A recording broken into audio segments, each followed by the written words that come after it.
70 और 35 आपने पूछा उनसे जब 370 और आपने पूछा 35 उनसे? 35 से नहीं, आपने खत्म पूछा हुआ उनसे? सर आप सवाल गए सवाल जहांगीरपुरी कंप्लीट में सर आप सवाल जम्मू कंप्लीट में में बैठकर जहांगीरपुरी सर की सवाल बात कंप्लीट करें, बदकिस्मती मैं है जहांगीरपुरी ये। की बात नहीं कर रहा हूँ मैं आप कह रहा जाकर हूँ जनता से तो मैं पूछो। आपसे पूछ रहा हूँ कि हाँ। जिस तरह से जम्मू कश्मीर 370 और 35 का खत्म हुआ था उस वक्त अरविंद केजरीवाल ने उसका समर्थन किया था। हाँ। अगर जिस तरह से दिल्ली में जो है कुछ लॉ एंड ऑर्डर हो या फिर पुलिस जो है दिल्ली की वो अरविंद केजरीवाल के अंडर नहीं अरविंद आती है। केजरीवाल साहब के एक वोट से ना ही 370 टूटा, ना ही कभी समर्थन तो किया था उन्होंने। कितने नेता गए वहां पर। ठीक है, अरविंद केजरीवाल गलत है, अरविंद मैं गलत केजरीवाल हूं, दिल्ली आप के गलत सीएम हैं। में तो जम्मू कश्मीर के नेता वहाँ क्या करेंगे? मैं वही कह रहा हूँ ना कि जम्मू कश्मीर वहां से उनके लोगों से पूछो, फिर वहां की जनता तो कह रही है कि हम खुश हैं, वहां की जनता तो कह रही है कि हमें कोई आपने नहीं देखा, कल एक न्यूज पोर्टल पे एक रिपोर्ट आई, वहां पर उन्होंने कहा कि नहीं केजरीवाल साहब बहुत अच्छा कर रहे हैं। एमसीडी रविंद्र रैना साहब दर बदर भटकते हुए देखने को मिले, रविंद्र रैना साहब दर बदर कोई पूछने वाला नहीं बेचारों को। जेके एक्सप्रेस न्यूज में आप सभी का स्वागत है। मैं हूं आपका मेजबान शहजाद नाइक। जिस तरह से आपने देखा कि 24 तारीख को प्रधानमंत्री नरेंद्र मोदी जी की रैली हुई सांबा के पल्ली पंचायत में। जम्मू कश्मीर के बेरोजगार युवाओं को बहुत सारी उम्मीदें थी, लेकिन उनके लिए क्या दिया क्या नहीं दिया, ज़्यादा बातचीत करने के लिए हमारे साथ आम आदमी पार्टी जिन्होंने हाल ही में ज्वाइन किया शेख जफरुल्लाह साहब हैं। सर सबसे पहले आपका बहुत बहुत स्वागत है। थैंक यू जनाब, थैंक यू। तो आप मुझे बताइए, जिस तरह से प्रधानमंत्री मोदी जी आए थे 24 तारीख को, आप भी वहाँ पर गए थे, क्या कुछ मिला बेरोजगार युवाओं को? झूठे वादे और झूठे नारे और 20-30 करोड़ का खर्चा, वो टेंट देखने को मिले, कुर्सियां देखने को मिली, रविंद्र रैना साहब दर बदर भटकते हुए देखने को मिले, कोई पूछने वाला नहीं बेचारों को। और जो आज तक हमें मंत्री लोग अपने अपने इलाकों में नहीं मिले वो वहाँ पर देखने को मिले, जो चापलूसियाँ करने वाले लोग थे वो सारे वहीं पर मिले। और सच बताऊं तो सारे मुलाजिम वहीं पर थे, सारे बीडीओज थे, एसीडीज थे, तहसीलदार थे, पटवारीज थे, सारे। तो ये सारे मिलाकर आपको एक बहुत बड़ी रैली देखने को मिली। जम्मू कश्मीर के बेरोजगारों की अगर हम बात करें, पीएचई डेली वेजेस, एनएचएम हो, मेडिकल असिस्टेंट के जो युवा हैं वो लोग जो है सब सड़कों पर, उन लोगों को बहुत सारी उम्मीदें थी, क्या उनके लिए कोई स्पेशल ऐलान हुआ? जब देश की जनता सड़कों पर आती है तब वो देश के प्रधानमंत्री की तरफ ही एक उम्मीद लगाए बैठे होते हैं कि अब वो आ रहे हैं। आज तक हमने मारें खाई, जेलें काटी, एफआईआर्स लगी, कपड़े खोलकर हमने एहतिजाज किए, बैनर लगाकर हमने एहतिजाज किया। अब लेकिन मौका आ गया, अब प्रधानमंत्री जी आने वाले हैं। और सोचिए जरा, जब आपको ये उम्मीद लगी हो कि इतने बड़े समय से हम प्रदर्शन कर रहे हैं, धरना दे रहे हैं, मार भी खा रहे हैं, मतलब धमकियां भी उनको मिल रही हैं कि घर चले जाओ नहीं तो तुम्हारे खिलाफ ये होगा, तुम्हें नौकरी से निकाल दिया जाएगा। उसके बाद जब प्रधानमंत्री देश का आएगा, वो भाजपा का प्रधानमंत्री नहीं है, ये आप मान लें इस बात को। कई सारे लोग उनको भाजपा का प्रधानमंत्री समझते हैं, हम तो देश का प्रधानमंत्री समझते हैं उन्हें। लेकिन जब देश के प्रधानमंत्री आते हैं तो डेली वेजेस की बात नहीं होती है। पावर प्रोजेक्ट्स जो 3-3 साल पहले पुरानी हुकूमतों के दौर में इनॉग्रेट हुए, उनकी इनॉग्रेशन किए। और दिल्ली की जनता जो वहां पर पैसों से लाई थी या फिर डरा धमका के लाई थी या फिर वो अपने चेले चपाटे जिनको लाया था उनसे नारे लगवाए, मोदी मोदी। भैया अगर इस तरह देश चलेगा तो देश नहीं चलने वाला, देश दिन बर दिन बर्बादियों की तरह जाने वाला है। जम्मू कश्मीर की जनता के पास जिम्मेदार नहीं है, वो जिम्मेदारी नहीं निभा रहा है।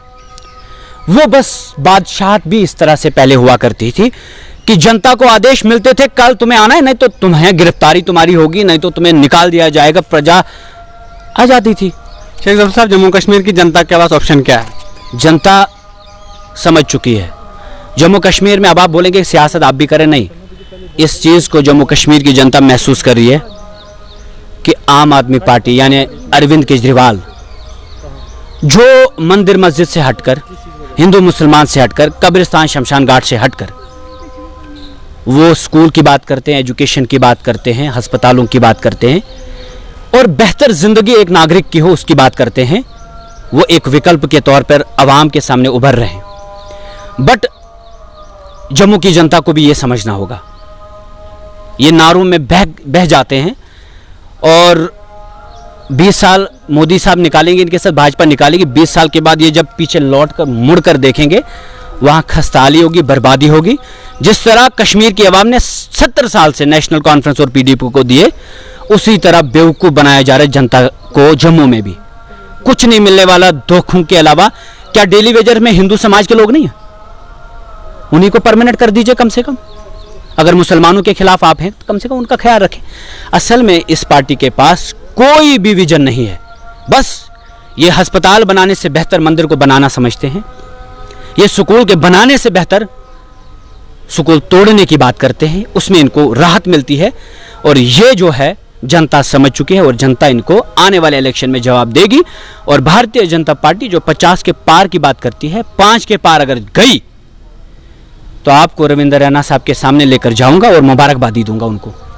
सर आप मुझे बताइए कि दिल्ली में जिस तरह से अगर कोई भी हादसा होता है, कोई भी दंगा होता है, वहाँ जब अरविंद केजरीवाल से सवाल पूछे जाते हैं, वो ये कहता है कि ये मेरे अंडर, वो ये मेरे अंडर नहीं है, वो ये सवाल सुनिए, वो ये कहते हैं कि मेरे अंडर नहीं आता। जब जम्मू कश्मीर 370 और 35 आपने पूछा उनसे, जब 370 और 35 से खत्म हुआ, सर सवाल कंप्लीट में, सर सवाल कंप्लीट में बैठकर जहांगीरपुर, सवाल कंप्लीट, मैं जहांगीरपुर की बात नहीं कर रहा हूँ, मैं कह रहा हूँ जनता से, तो मैं आपसे पूछ रहा हूँ कि जिस तरह से जम्मू कश्मीर 370 और 35 से खत्म हुआ था, उस वक्त अरविंद केजरीवाल ने उसका समर्थन किया था।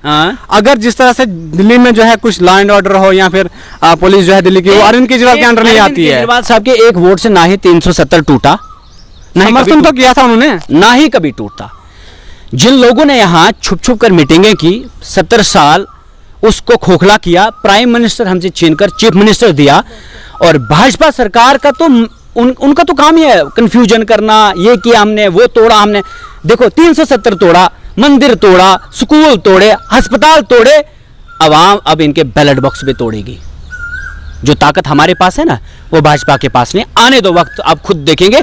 और केजरीवाल साहब के ऊपर देखो, वो इस तरह की राजनीति में आप जबरदस्ती घुसाएंगे उनको। अगर आप भी राजनीति ही करना चाहते हैं तो माइक छोड़कर राजनीति में आइए। राजनीति की बात नहीं है, हम ये कह रहे हैं कि जहांगीरपुर में जिस तरह से वायलेंस हुआ, पहले चाहिए था आपको। पहले अरविंद केजरीवाल का पहले कोई ट्वीट नहीं है, वहां पर गए नहीं हो। कितने नेता गए वहां पर? ठीक है, अरविंद केजरीवाल गलत है, अरविंद केजरीवाल दिल्ली के सीएम है, तो जम्मू कश्मीर के नेता वहां क्या करेंगे? मैं वही कह रहा हूं ना कि जम्मू कश्मीर, वहां उनके लोगों से पूछो, फिर वहां की जनता तो कह रही है कि हम खुश हैं।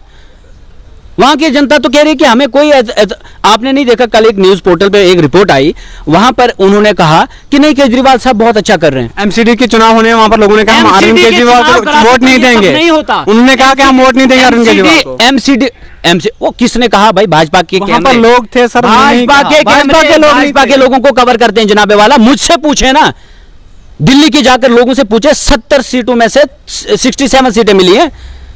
किन से पूछ रहे हैं आप? भाजपा वालों से पूछेंगे तो भाजपा वाले क्या बोलेंगे, जिनकी रोजी रोटी इन्हीं से चलती है।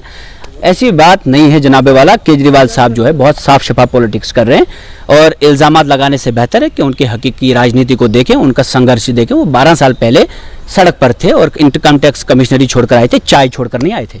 बहुत बहुत शुक्रिया बात करने के लिए शेख ज़फ़रुल्लाह साहब से हमारे साथ जुड़ने। ये कहा कि जिस तरह से कांग्रेस को पढ़ने में लोगों को थोड़ी सी देर लगी, इसी तरह से बीजेपी को भी लोग समझ जाएंगे। आने वाले समय में अरविंद केजरीवाल जी जो है देश का ज़्यादा नेतृत्व करेंगे। मजीद ऐसी और भी अपडेट्स के लिए देखते रहिए आप जेके एक्सप्रेस न्यूज़। अपने मेजबान शहजाद नाइक।